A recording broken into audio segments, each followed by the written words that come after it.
10 disturbing yet elegant Stan Winston creatures explained in detail. Stan Winston was not just a creature creator, special effects maestro, makeup artist, director, and producer, but also a loving husband and great father. Let's just say he was one of the greatest special effects wizards the world has ever seen. When technology has made everything possible but left nothing that we can call special, Stan gave us creatures grounded on special effects and touched with visual effects. 1, 2, 3!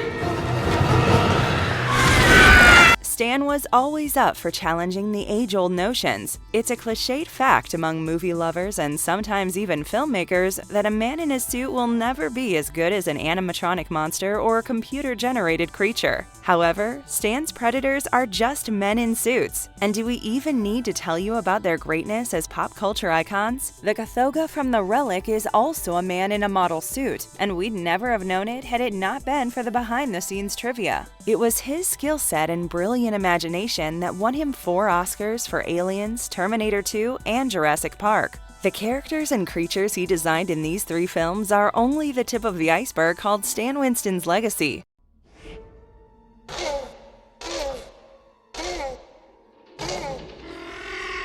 He also founded the Stan Winston Studio in 1972. After his rather early demise in 2008, his family opened the Stan Winston School of Character Arts to keep his artistic fire alive by inspiring young minds to walk on the path that Winston had. Also, Shane Mahan, John Rosengrant, Alan Scott, and Lindsay McGowan, his 4 supervisors who worked on many projects with him, founded their own studio and named it Legacy Effects in Stan's honor. In this video, we will take you through the 10 most disturbing yet elegant creatures that Stan Winston created and brought to life. It's a small token of appreciation for this legendary creature wizard on the occasion of his 15th year of passing away. The creatures featuring on this list were selected based on voting done by Marvelous Video staff. Before we go into our list, we have a very small request. If you like our content, please support us by subscribing to our channel. This is a small click from you, but it means a lot to us. Thank you. Let's begin.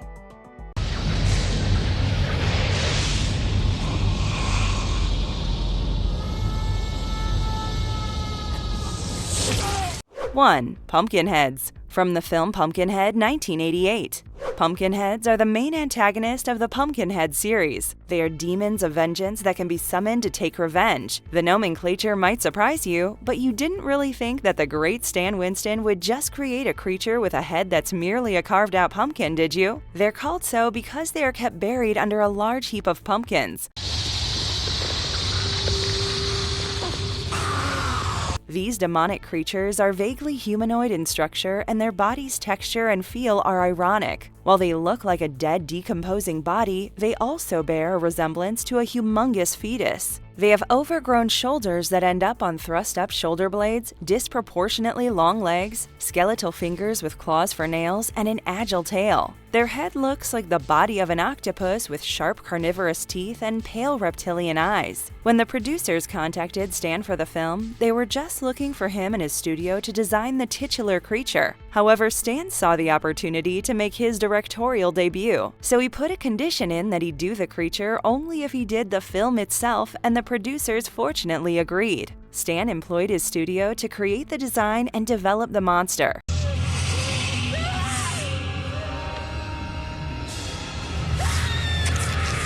The designers would come up to Winston after each level of progress, and he'd make suggestions. Alec Gillis, Tom Woodruff Jr., and John Rosengrant sculpted the body after Winston finalized a design, and it was cast on foam latex for a lighter weight than painted. They used translucent resin to make Pumpkinhead's claws.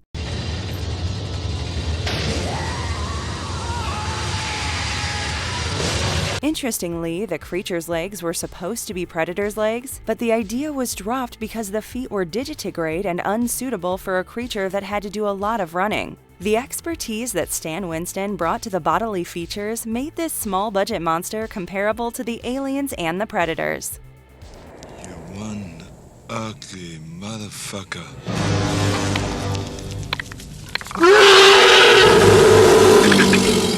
2. Yautja from Predator. These monstrous creatures are alien species whose viciousness can only be compared to that of the Xenomorphs. Their insectoid head is usually encased in protective armor, their face is covered in small pincher-like hair, and the mouth has 2 sets of jaws and a snake-like dual-ended tongue. Come on, come on. Kill me, I'm here, kill me! As an apex predator that kills only for fun, the Yautja are usually 7 to 9 feet tall with hard reptilian skin. Their blood, however, is a glowing green liquid. These features make the Yautja a thing of beauty, but then beauty lies in the eye of the beholder. Steve Johnson and Boss Film Studio were hired to bring the Yautja to life. However, the design that they created was not as mobile as director John McTiernan had envisioned, and they were fired. It immediately led to the search for new creature designers. Arnold Schwarzenegger recommended his old friend Stan Winston, and the producers agreed. Stan took up the project, but it was an ambitious one. And the most significant challenge remained the small deadline of 6 weeks. Stan didn't want to pick up from where his predecessors left, but instead redo the creature from scratch. Stan started drawing the design, and his initial inspiration came from a Rastafarian warrior. Because of the tight schedule, he'd draw practically anywhere he got the chance. Aliens had already been released by then, and he was flying to Japan with James Cameron for a symposium. It was in that flight that Cameron told Stan that he always wanted to see something with mandibles.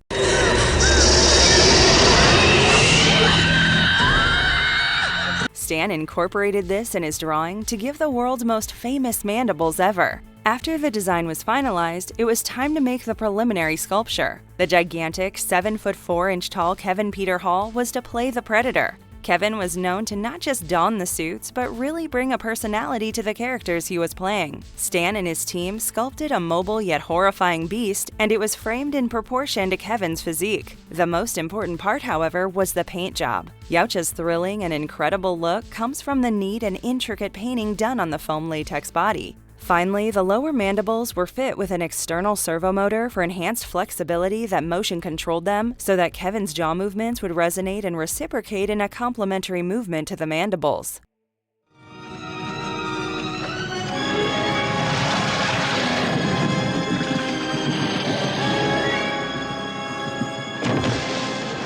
Three, Gillman, the Monster Squad.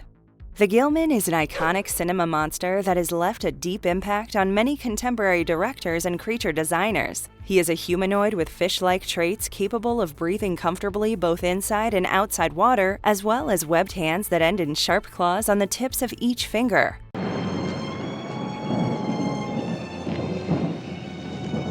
It's been so long. His skin is scaly but extremely durable. However, the most striking feature about Gillman remains his head. It is covered in fish scales with big fishy eyes and a fin over the head. Multiple sharp teeth protruding out of his mouth and nasal cavity resemble that of a crocodile. Interestingly, Gillman comes from the 1954 film Creature from the Black Lagoon. The monster was a heavy inspiration behind Guillermo del Toro's 2017 The Shape of Water. Tom Woodruff Jr. played Gillman, and he was also a part of Stan Winston's designing studio. Way before the Monster Squad had landed on Winston's doorstep, Tom had built a gorilla suit for his own amusement and pleasure. When Tom heard about Gillman, he showed the suit to Winston and pitched really hard to convince Stan to letting him play Gillman. Without much ado, Stan happily agreed. Time.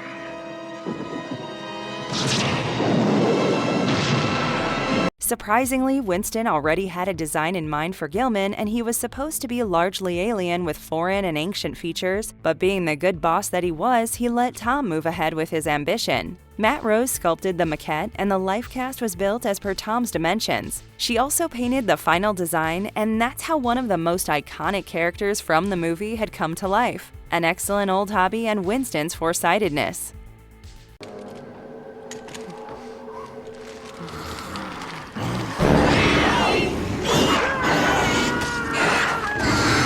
4. The Queen of the Lair, She Creature. After Stan Winston founded his own production house, the first project that the company received was a collection of straight-to-video films for HBO, one of which was She Creature. Naturally, Stan Winston Studio was hired as the special effects company to bring the titular ever-evolving mermaid to life. She was an extremely organic and natural creature, and Stan made sure that she didn't look anything like a woman wearing a mermaid suit.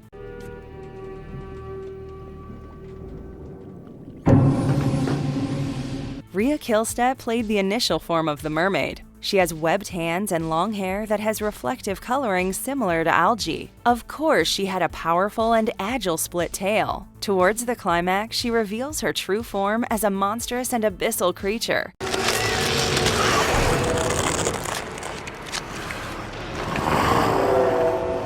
In this form, she is transformed into a largely skeletal and beastly monster with a crown-like crest that supports her title of the Queen. Her fins near the tail have sick, thorny barbs that she uses as weapons.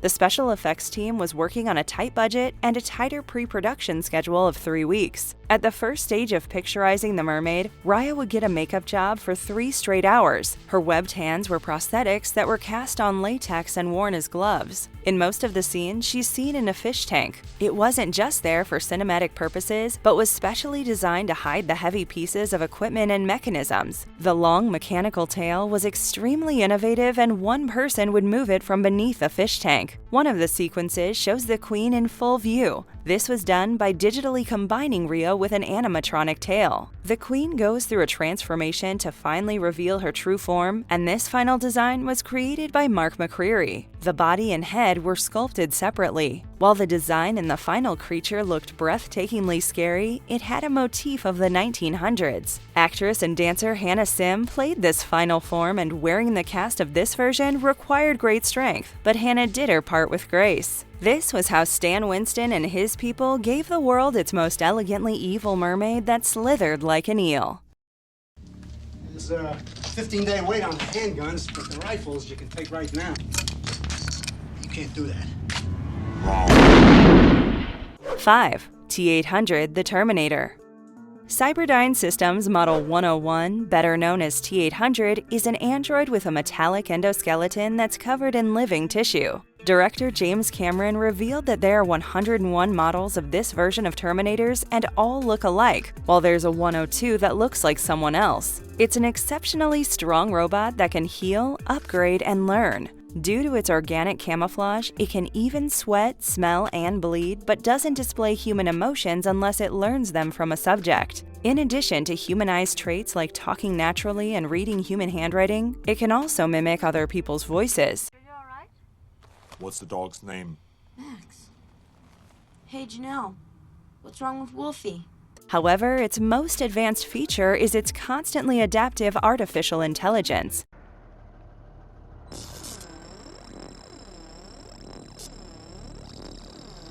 The model of T-800 was improved heavily between the first 2 Terminators, and it is only wise to bring you a comparison that focuses on the improvements made. Terminator 2 Judgment Day introduces the brand new T-1000, but James Cameron and Stan Winston were determined to bring heavy upgrades to the T-800 model. Stan's studio was initially using plastic to make the endoskeleton, which they would then paint to get a metallic look and finish. However, they moved to actual chrome for the second movie, this material granting them a more authentic metallic look. Also, its heavy durability reduced the constant chipping that Cameron was facing with plastic. Stan also used highly advanced technology to recreate life. Numerous maquettes of Arnold's face and head were designed, and it all seemed like Stan Winston was transforming a piece of technology in an army of Arnolds. We as an audience would be able to see much, but from an artistic standpoint of a creature creator, this new T-800 was a marvel. It could do more in terms of movement and flexibility.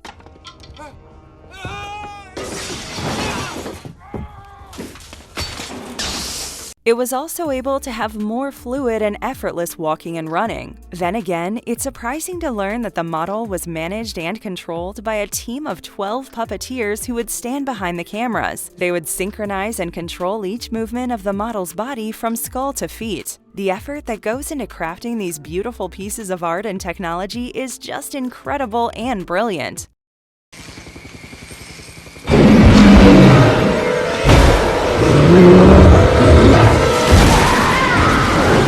6. Kothoga, the Relic. When an anthropologist visits South America, he takes part in a ritual of the Kothoga tribe. Later, the virus mutates him into a giant beast that looks like a cross between a crocodile and a gorilla, but on closer look, you see more animalistic inspirations. It walks on all four legs, has a humped back, reptilian skin and eyes, and an appearance that would be anyone's nightmare.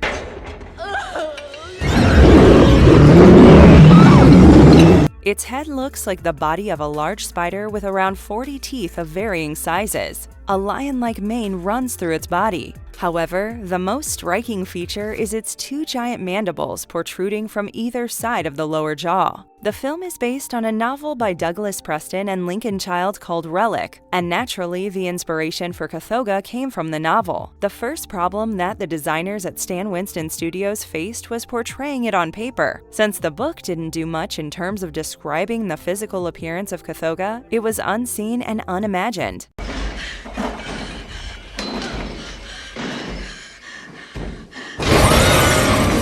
That's when the lead concept artist Mark McCreary presented a plethora of designs to director Peter Hyams. Initially, the designs were made to look brutal but elegant. You know, something like a tiger. It will definitely kill you, and yet you cannot help but appreciate its beauty and elegance. Hyams, however, wanted his creature to look more grotesque and repelling, so he suggested McCreary with the idea of using the spider motif.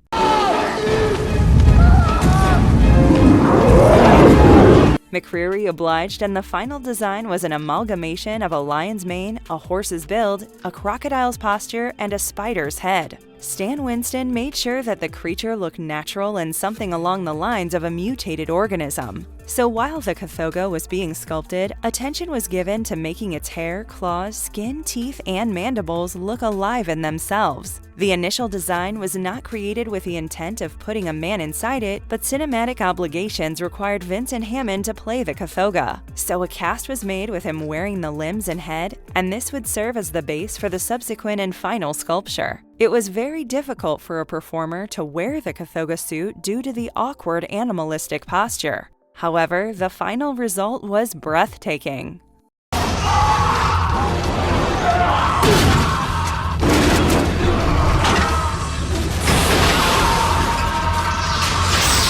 Seven. Hell Knight. Doom.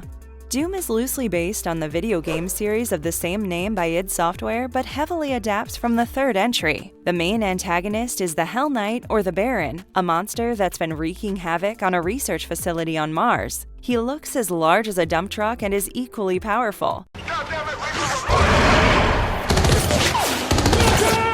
He's a skinless freak with veins and tissues clearly visible on his body. Although he has a humanoid head, he lacks facial features like a nose, eyes, and ears. The only thing humanoid on his head is the heavily teethed mouth. The team at Stan Winston Studio made sure that the Baron suit did not look like a big fat foam jacket moving around. Although his body was muscular, it was necessary that the suit was lightweight and allowed articulation. When creature performer Brian Steele wore it, he was surprised with how mobile and strong the suit was. Interestingly, different heads were crafted for different purposes. One head was made only to be burnt in one of the sequences, while another was created combining the burnt look with peeling skin. There was also a hero head with a servo-controlled motion to manage movements around the mouth and face. The film didn't do as well as it was supposed to, but the portrayal and cinematization of Hell Knight surely pleased the fans.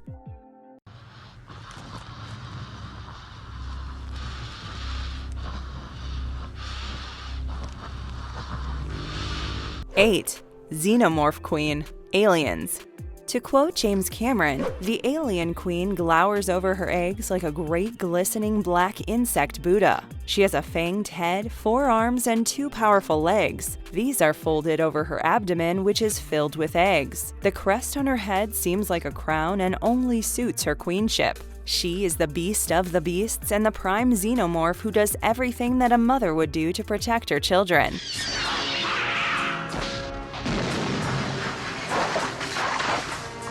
There was none apart from Stan Winston and his team who could do justice to the frightful elegance that this gargantuan beast demanded. Cameron made heavy use of stop-motion animation in the Terminator, but in Helming Aliens, he also noticed the great things Stan Winston could do with puppets. This led Cameron to see the ambitious dream of shooting a life-size queen that would interact with the actors only by the use of puppeteering. Go! Move! However, it was not an easy job to bring to life a 14-foot-tall puppet. In a never-done-before style of puppeteering, it was decided that a crane would suspend two men who would fit inside the giant queen's torso and control the movement of her four arms, while the other movements would be controlled by external rods, wires, and hydraulics. Initially, Stan thought this was a very radical and impractical approach, but Cameron's vision motivated him. After the design was finalized and the maquette made, Stan's team went to London, where Stan's British Alien FX crew was waiting. Part by part, the Xenomorph Queen was brought to life, and when she was finally put together, the crew knew she'd go down in history as one of the scariest and most compelling creatures ever.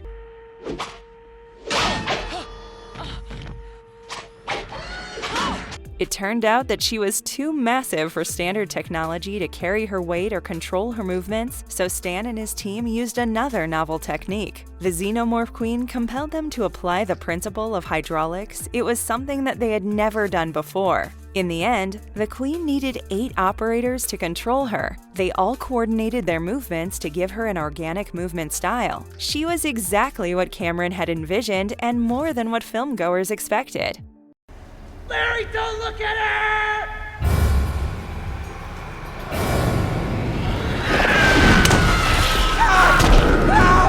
9. The Tooth Fairy Darkness Falls. Darkness Falls is about one evil and unrelenting spirit that is haunting a small town. The spirit is of a woman who was horribly disfigured in a fire, who now takes the form of the Tooth Fairy to unleash her terror. She was once a beautiful widow who was loved by the children of her town. After a fire broke out in her house, her face was left disfigured, burnt, and sensitive to light. She was compelled to go out only at night, making the village elders suspicious of her. After 2 children disappeared, the elders hanged her and uncovered her face. In her dying breath, she swore vengeance and cursed the town. Afraid of. Interestingly, the makers had shot the film but didn't have a creature. It was only after that they came to Stan Winston to make them a good old scary monster. Even then, they were vague in what they wanted and sought Stan's suggestions given his huge experience and extraordinary expertise. Stan suggested that they keep the antagonist as a real person and not a thing from the other worlds or, well, a typical demon. According to Stan's colleagues Jason Matthews and Richard Landon, the research process was gory and awful because they had to get the inspiration for the burnt lady from books about forensics. After much thinking and page flipping, the designers drew something that appealed to Stan. He wanted the character to look as real as another character in the film. After the design was finalized, the sculpture was carved. Then came the mechanical part, where the Tooth Fairy's movements and abilities were to be defined and brought to life. These had to be in line with the character's backstory, script, role, and directorial suggestions. Finally, when Tooth Fairy was completed, she looked absolutely hideous, but a piece of art nonetheless.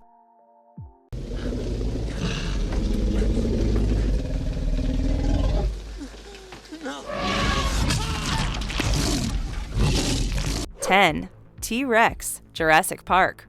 The T-Rex was clearly the most beloved dinosaur of the first Jurassic Park. It was a grand embodiment of nature's predatorial instincts, coupled with its modest level of intelligence. This beast wouldn't have become what it was had it not been for the trust that Steven Spielberg and Stan Winston put in each other. Spielberg was aware that the dinosaurs would very much be the stars of the show as much as Alan Grant or Ian Malcolm, and should Stan's dinosaurs fail, any number of camera tricks or skilled editing wouldn't save the film. When Spielberg offered the job of bringing the T-Rex to life, both of them knew that Stan had no idea how to, but they also knew that Stan and his team would eventually figure it out, and they did so with relish. The T-Rex was supposed to be 40 feet long from tip to tail. Figuring out how to sculpt this monster and then actually sculpting it was a great challenge.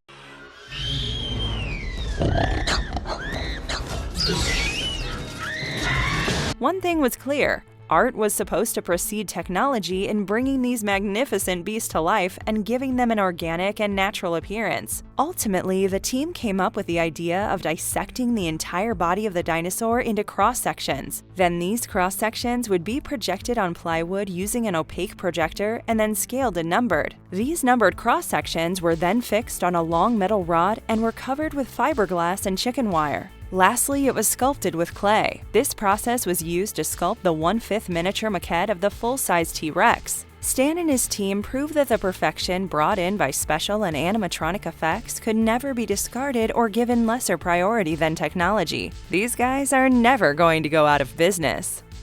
This is all the time we had for today's episode. We hope you guys liked it. It would be awesome if you guys can take some time to subscribe to our channel. And don't forget to tell us which topic you want us to cover in the comment section. Have a fantastic day ahead and stay safe.